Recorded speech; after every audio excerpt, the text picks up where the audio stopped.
bismillah. auzu billahi mina sheytaani rajim bismillahi rahmaani rahim barka xaadimu rasul mbooloo noo ngi ziar ñëpp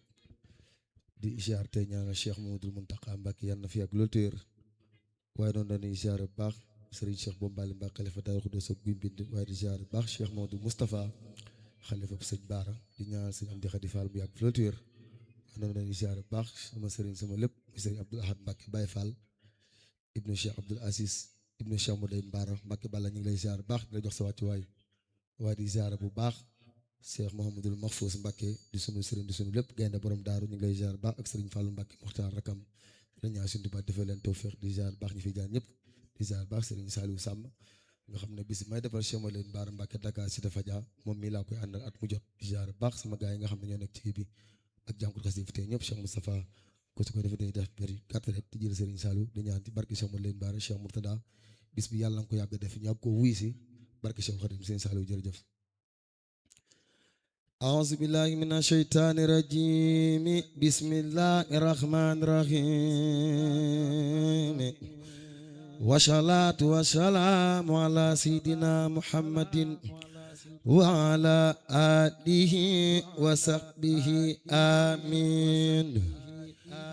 يا ربنا إن الورى تترغى لأوليائك معا يشعر يا ربنا إن الورى تدرغ لأوليائك معا يشعر إليك يا رب الورى يا ربنا يا ربنا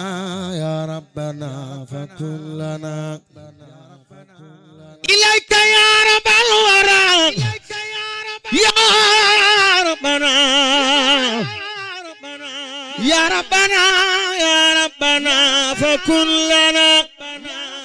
إليك يا رب الورى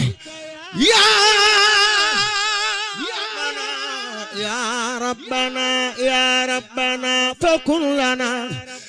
إليك يا رب الورى يا ربنا يا ربنا يا ربنا فكن لنا وجه لنا لطفا وأمنا يا أحد يا من تعالى لم يكن كفؤا أحد وجه لنا لطفا وأمنا يا أحد يا من تعالى لم يكن كفؤا أحد بسم الله الرحمن الرحيم بشراك يا أرض بعد يوم الانتقال كل البلاد بخيش شيخ كل حلا بشراك يا أرض بعد يوم الانتقال كل البلاد بخيش شيخ كل حلا غزا الخديم الذي نجا المريدين من كيد المريد فخاص السؤل والأملا فمن سديف كلاب يشعر به بلد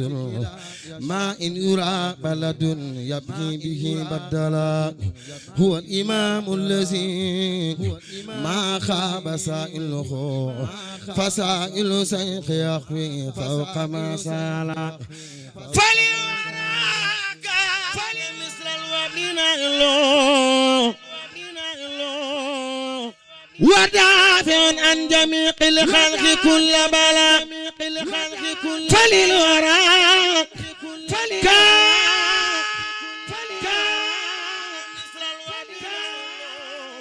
ودافع عن جميع الخلق كل بلاء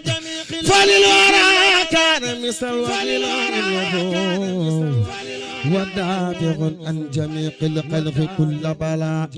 إن كان ذا شيخ أمثال يوم مرتخلا فمدخ خير الورى قد شار مرتخلا لا يبتقيش شيخ الدنيا قاتبة سوى رداء ربه والعلم والعمل يغيب أهل التقى أهل الخلوم فلا يجالس القطب إلا السادة الفضلاء في الآخر خشو شدة قاش الفاضحة ما لم يكن من جميل الخلق ممتشلا لم يدرك الخلق وصل من مقاصد غيره إن كان ذا شيء بالأوشاف مستغلا يوم رجوعي إلى توباه طيبه يا وتاء فكل سؤل قد غسلا ميم وخاء وراء وميم ساكنة واو وميم وشين فقط النبلا ثم صلاة على خير الورى من أرد توبا به فازت كل علا يقول أحمد الذي خير الأنام أحمد الخير الأنام حمدا لربي عبد الرحمن من جاء بالإسلام والإيمان ثم صلاته على العدنان من جاد بالإيمان من فضله في المرسلين شمتا وبكتابه العزيز قد أتى وآله أهل التقى وصحبه وكل من قد جاء مؤمنا به هذا وإن اليوم سوط بسور القرآن وهو منزل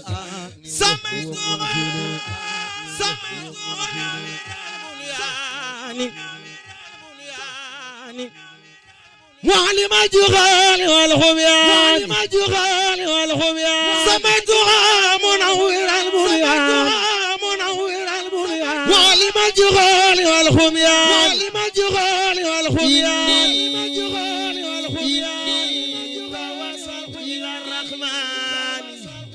خالقنا بصور القرآن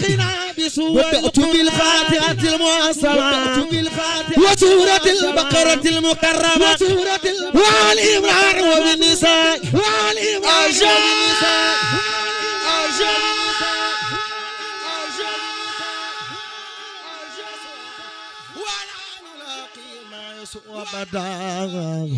بجاه من رب الأنام عبدا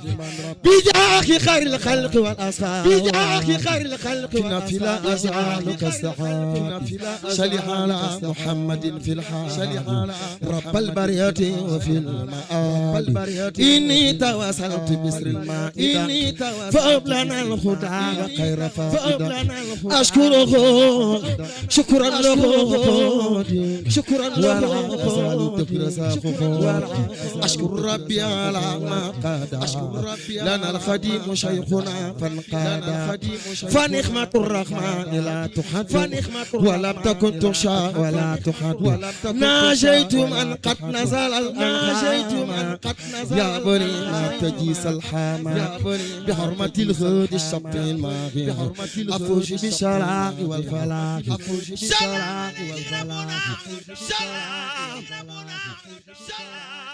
ولي يشهد بالمراد والمراد يا ربنا بسورة الإخراج مالاني بجغ الخف السراج ونجد القدوس والسلام جميعنا من موجب المراج على النبي صاحب الوسيلة صلاة تنتخب الفتيلة وعليه أغل الفلاح والرشاد فوق لنا المراد من خير نفاق يا ربنا بسورة الأنفال كف جميع شر انخيان بلا غزابك الولاية في الدنيا وفي القيامة معايا وفي القيامة دان توبا بتخيخون دان توبا بتسيدون سخاوان بامبادون إمام جار قادم رسول الله أحمد برم يا رب من يكتب تخيل مقال خادم المستوى خادم